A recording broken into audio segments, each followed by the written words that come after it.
Hi guys, today I want to talk about how to choose your tarot deck because I got this question a lot. So my first tarot deck that I ever gotten was the Golden Universal Tarot. It's just one of the variations of Rider-Waite deck. It's very simple, it's very easy to get as a first deck because it's amazing, and actually information online is always about this deck and it's for free and a lot of websites, and it's very easy to learn if you're new to tarot, and it's very easy. For example, the cards are not complicated, there's not a lot of symbols or sigils, like nothing, it doesn't connect it to anything, it's just the art. So if you like the art of this deck, if you're actually drawn to it, I would recommend it for sure. It's a really good beginner deck.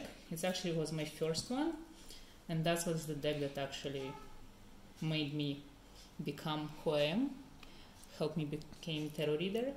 And the same time I got this deck, I actually got the Hermetic deck.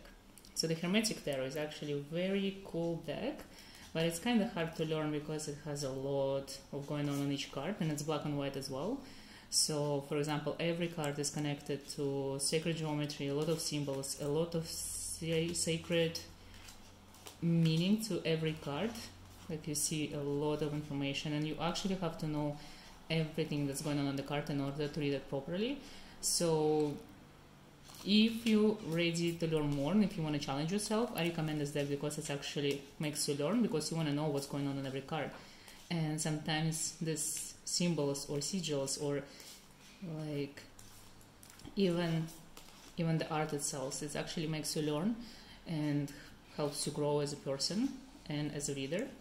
And then this is one of the most, like these decks, I feel the most popular and famous decks out there. So this one is the French version of basically this deck.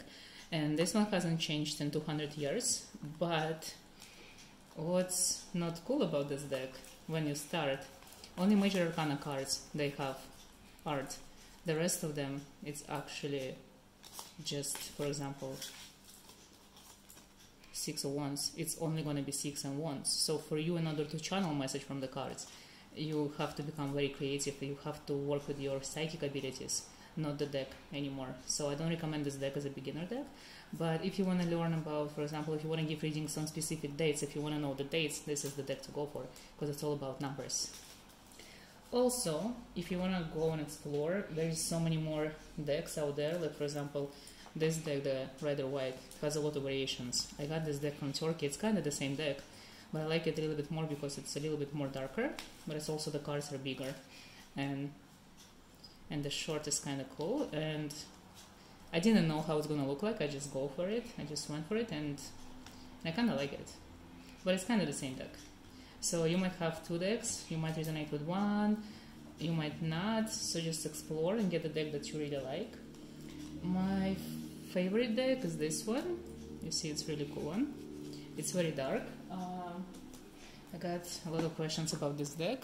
I don't know if you guys can see it. This is it, the Alchemistic Tarot by D.W. Prudence. It's super cool deck. It talks about magic, mysteries. It's all about 16th century's artworks. So it's super cool if you want to go deeper into witchcraft, magic, Wiccan traditions, esoteric traditions, Kabbalah, religion, like anything like that. This deck is amazing. Also, if you don't have access to tarot, you can use just playing cards. Works the same. In the end, it's all about you, it's not about the deck itself. And I have one oracle deck. So basically the difference between tarot and oracles, the tarot is very structured, it's 78 cards, 22 major arcana, 56 normal cards, and the oracles is actually, it's not structured whatsoever. It could be 44 cards, 33, 55, 50, doesn't matter, it depends on who created it. And it also has a message. Every card, they already have a message, so you don't have to learn, you actually have to just to read the card. So as a beginner, it's kind of easy, especially when you're reading for yourself, so you don't get biased about reading.